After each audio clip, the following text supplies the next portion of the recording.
On Earth, a new ice age is beginning when a mysterious portal appears in its orbit, leading to another solar system, where there is a habitable planet called Rhea. Through the use of probes, scientists discover that one Earth year equals 18 years on Rhea. Thousands of humans, fleeing cold and hunger, travel through the gate to the new planet, but most people are still forced to remain on Earth. When Earth's resources are completely exhausted, a mass migration begins, which the new inhabitants of Rhea do not welcome. Bran Marshall is one of the refugees trying to sneak on to Rhea. However, not far from the destination, the ship he's on is attacked, and he, along with his AI named Edison, is forced to survive in a rescue capsule. When there are only a few hours of oxygen left, Edison detects a nearby spacecraft called the Nissa, which does not respond to hails. Edison suggests flying over to it, but that will require a sharp acceleration that is extremely harmful to the human body. Fortunately, Bran has a drug that helps with high G-forces, but it needs to be injected straight into the heart. He realizes he has no other choice and starts the countdown. The capsule docks with the ship. Reeling from the extreme G-load, Bran blacks out and recalls his last days on Earth when he and his daughter, Riley, buried his wife and her mother not far from her father's home. After the funeral ceremony, they return to the grandfather's house, where he's seeing off a neighbor who's complaining about hunger since nothing grows on their farm anymore. The old man feels sorry for the woman and gives her a box of canned food. When she leaves, Bran expresses his disapproval of the old man's actions because it's dangerous to show anyone your supplies these days, and he suggests they flee before the neighbor has a chance to share what she's learned, but the old man refuses. In the present, Bran moves into the ship and activates Edison. They walk through the nearest compartments, and soon Bran finds the bodies of dead people. He genuinely wonders what they could have possibly been fighting over out here in space. Soon he sees a wall covered with photographs of the crew and remembers that Rheans consider themselves far better and more advanced than humans. Before long, Bran discovers supplies of food and medicine, but then Edison warns him of rising radiation, and Bran sees a woman aiming a beam pistol at him. She accuses him of killing the crew, though Bran explains that he has only just docked. Outraged, the woman insists that Rheans deliver supplies to Earthlings, and this is how they repay them. Bran tells her to kill him if she's so certain of his guilt. But in the same breath, he shoves the woman and manages to escape before she fires. However, the woman knows the ship better and ambushes him in another corridor, knocking him down. Bran shoves her away again and flees. He manages to reach the med bay and lock the doors right in front of his pursuer's face. He takes some medicine and notices a pod containing the body of one of the crew members. Nearby is a screen displaying the data of the entire crew. Bran locates information about the hostile woman, but still can't figure out what happened on the ship. Then he sees the woman breaking into the med bay, hides, and waits for her to enter. He knocks her out with a blow to the head and then leaves. She quickly comes to and activates the fire suppression system, which begins removing oxygen from the compartments. Bran finds an oxygen pipe and breathes right next to it when his pursuer appears again wearing a mask. The two engage in a fight, and though Bran is weakened, he once again disables the woman while Edison restores the air supply. Leaving the unconscious Rhean on the floor, Bran heads to the bridge to prepare Edison to interface with the ship's AI. However, Edison suddenly reports that the Rheans are opposed to artificial intelligence, blaming it for Earth's demise. So there is no AI on the ship at all. And in nearly 600 years of Rhean civilization, they haven't evolved much beyond humans. Nevertheless, Edison enters the ship's control system. Suddenly, the woman, now recovered, begins pounding on the door, forbidding him to press the glowing area on the control screen. But Bran doesn't intend to listen to her. He doesn't understand why Rheans get to decide who is allowed to live on Rhea and who is not, especially since they all came from Earth originally. Yet for some reason, Rheans feel justified in shooting down ships and denying their own kind access to the shared planet. Wanting to spite the Rhean, he presses the button. An alarm sounds and the woman sinks to her knees in disbelief that he actually did it. Edison voices his disapproval of Bran's impulsive action, warning that the outcome will be disastrous. The very next moment, increased gravity slams Bran to the floor. We flash back again to the past. Realizing he can't convince his father-in-law to leave, Bran goes out to the field and digs up a box containing the money he earned and saves so his daughter could leave for Rhea. Riley refuses to abandon her relatives, but Bran and her grandfather see themselves as too old to start a new life. Suddenly, an alarm sounds.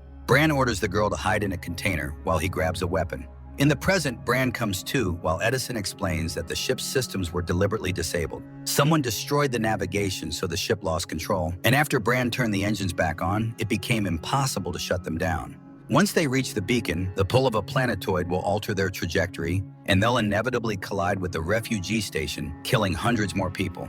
Bran realizes he can't handle this problem alone, but as soon as he opens the door, the woman lunges at him. He forces her into a chair and accuses her and the Rheans of staging this accident to kill refugees. She believes it was Earthlings who caused it. She explains that the Nisa was carrying provisions to the Earthlings station, but during an inspection, an undeclared cargo was discovered on board.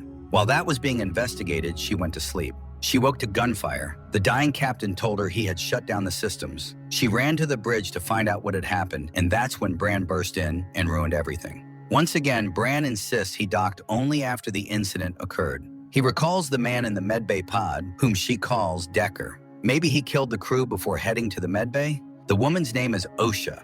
Bran notices a bracelet on her wrist like those worn by criminals. Ohsha claims she is a killer of Earthlings, and their argument continues until Edison reminds them that if they want to survive, they have to work together.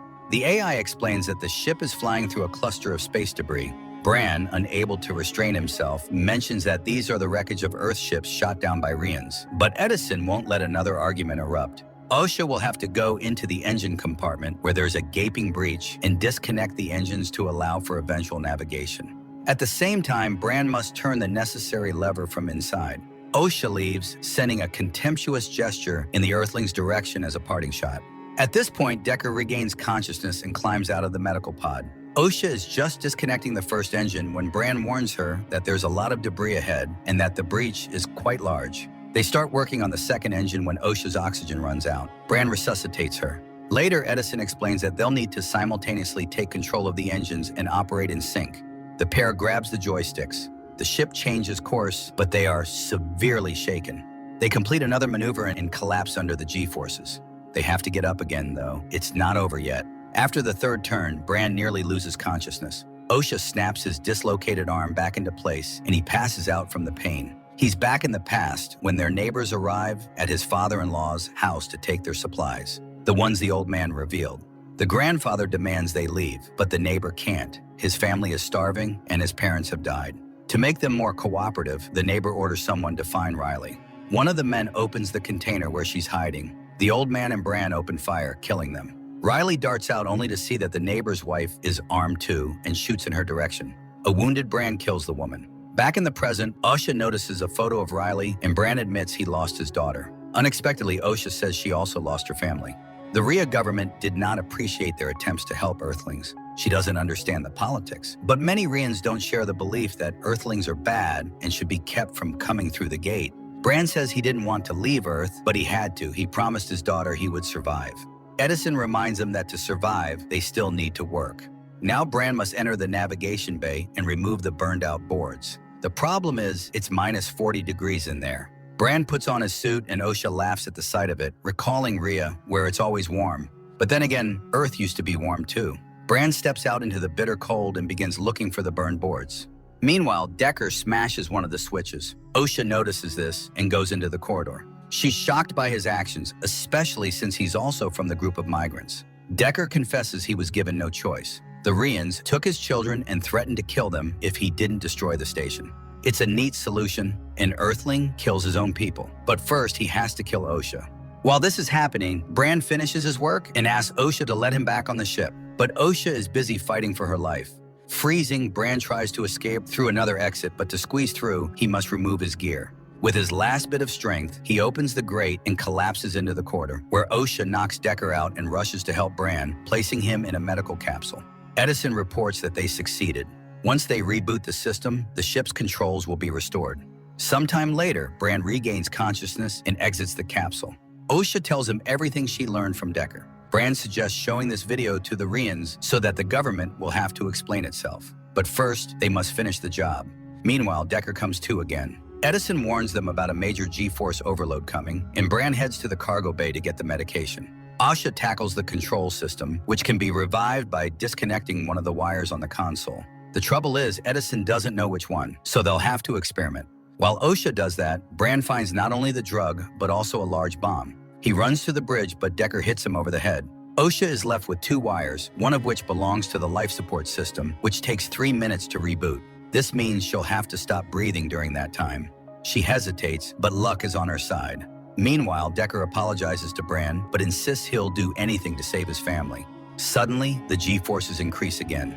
Bran is thrown back to the day he found Riley mortally wounded, and the girl, in her final moments, gave him Edison, which she had developed herself. She made him promise he would leave Earth. In the present, Edison gives Ohsha final instructions and asks her not to die. Bran injects himself with the serum and heads to help Ohsha, fighting Decker along the way and ultimately defeating him. With the last of his strength, he reaches the bridge in time to give Ohsha the anti-G-force drug. He remembers the day of Riley's funeral when his father-in-law urged him to fulfill the promise he made to her. Perhaps he really could change something in this world. That was when he activated Edison. In the present, Ohsha and Bran come to as Edison explains that to regain full control of the ship, they must restart all systems. That means Edison will reset to factory settings. Bran can't accept this, but Edison sees no other option. He has already uploaded Decker's confession video into the system, and after the reboot, it will go public, so everyone will learn of the government's crimes. Maybe then, everything will change. Bran says his goodbyes to Edison and reboots the system.